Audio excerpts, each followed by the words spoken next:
All right, let's talk about something that's becoming super important for, well, pretty much everyone.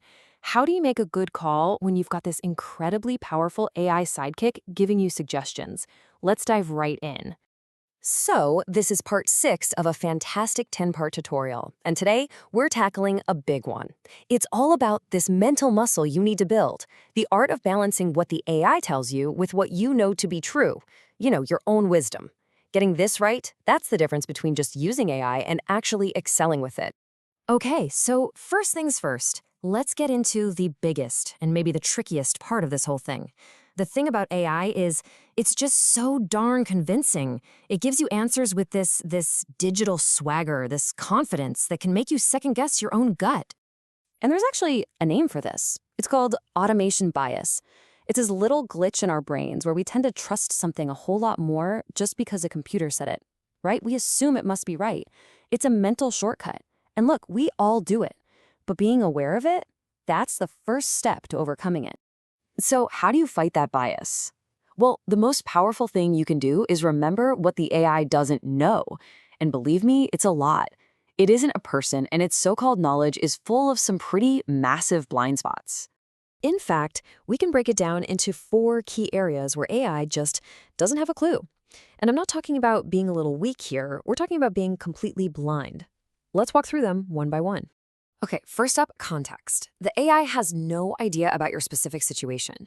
It doesn't know the inside jokes on your team, the tricky history behind a certain project, or, that unspoken rule about not scheduling meetings on Friday afternoons. It can give you a perfect answer on paper that would be a total disaster in the real world. Second, and this is a huge one, AI has zero ethics. It doesn't have a moral compass. It's basically just a super advanced parrot mimicking patterns it's seen in data. It can't possibly understand things like fairness or justice, or what it means to treat people with dignity. And those are the things that really matter for making good, responsible choices. All right, next up, AI is terrible with risk and uncertainty.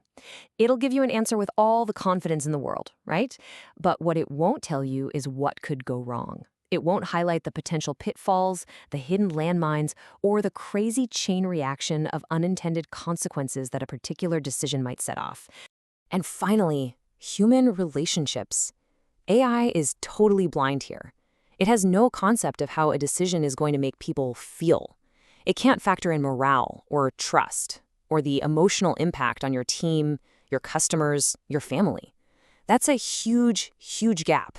And you're the only one who can bridge it.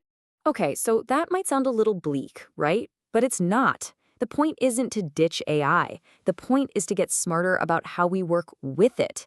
It's about building a better partnership. So let's talk about how to do that. To make this partnership work, you've got to bulk up your own judgment muscles. And the source material for this lesson gives us 3 great ways to do that.